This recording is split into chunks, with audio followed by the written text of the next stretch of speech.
Hello children, आज के lecture में हम एमसीक्यूज की ये टेबल डिस्कस करेंगे। सबसे पहला क्वेश्चन देता है the process of separating cotton fibres from their seeds is called. Cotton fibres से बीजों को अलग करना क्या कहलाता था? गिनिंग। सेकंड क्वेश्चन में पूछता है process of changing fibre into yarn. Fibre से यार्न बनाने का प्रोसेस क्या कहलाता है? स्पिनिंग। नेक्स्ट क्वेश्चन है लार्ज स्केल पर कॉटन फैब्रिक किसकी मदद से बनाए जाते हैं? Power looms. और लास्ट क्वेश्चन है इनमें से कौन सी टेक्निक में एक सिंगल यार्न का प्रयोग करके फैब्रिक बनाया जाता है? तो नीटिंग में आपको समझाया गया था ऐसा होता है। अब है क्लोथिंग मटेरियल, हम जो कपड़े डालते हैं उनकी क्या हिस्ट्री थी?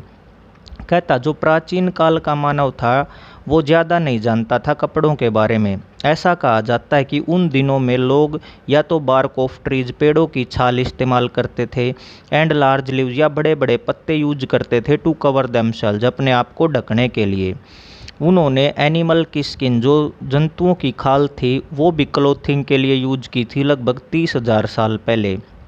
उन्होंने एनिमल स्किन को पहना और जो फर होते हैं, बाल वगैरह, बालों का जो कोट होता है एनिमल की बॉडी पे रैप्ड, अपने चारों तरफ वो एनिमल स्किन और फर को लपेट लेते थे to keep their bodies warm, ताकि उनका शरीर गर्म रहे ड्यूरिंग विंटर्स, सर्दियों के दौरान।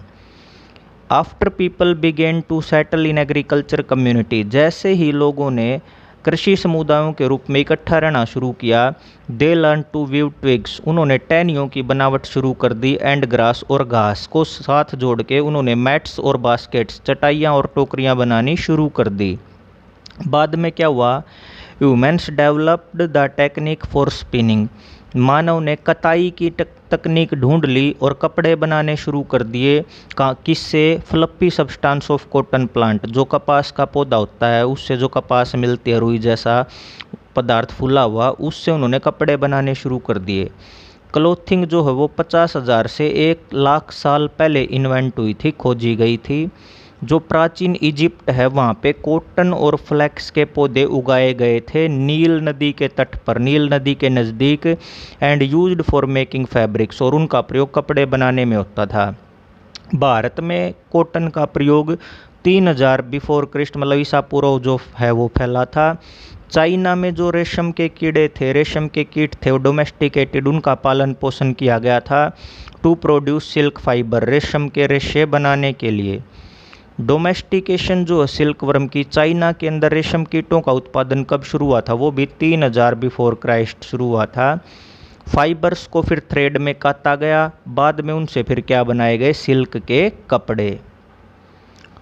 कहता शुरू में सिलाई का तो कोई ज्ञान था नहीं, स्टिचिंग नॉन नहीं थी उस टाइम। तो जो औरतें थी वो साड़ी पहनती थी और आदमी थे वो धोती पहनते थे।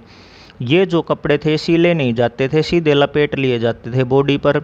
आज भी साड़ी, धोती और लुंगी जो है वो अनस्टिच्ड क्लॉथ्स के रूप में यूज किए जाते हैं। जैसे ही सीविंग निडल की खोज हुई, लोगों ने कपड़ों को सिलना शुरू कर दिया। आजकल बहुत सारे स्टिच्ड क्लॉथ जैसे जीन्स, सूट, शर्ट और ट्राउज़र बहुत पॉपुलर हैं। वर्तमान में बहुत सारे कपड़े जो हैं वो हम चूज कर सकते हैं, किसी भी रूप में उनको डाल सकते हैं।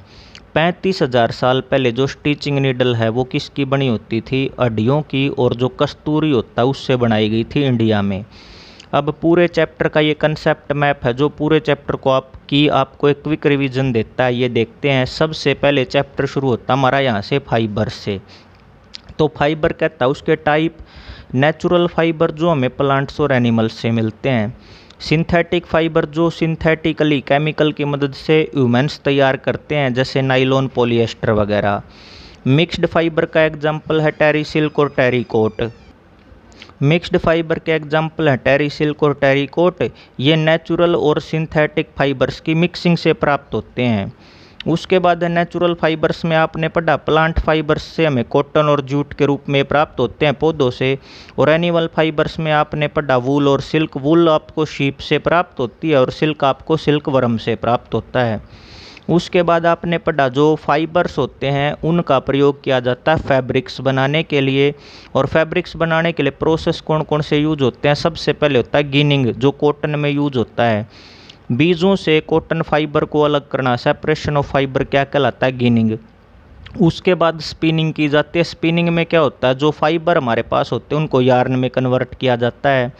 ये जो यार्न होता है इससे कपड़ा बनाने के लिए 2 स्टेप फॉलो किए जाते हैं, या तो वीविंग करवाते हैं या फिर नीटिंग करवाते हैं। वीविंग मशीनों से बुनाई की जाती है और नीटिंग ऊनों की जो ऊन जो होती है उसकी सिलाई से या फिर मशीनों से नीटिंग की जाती है।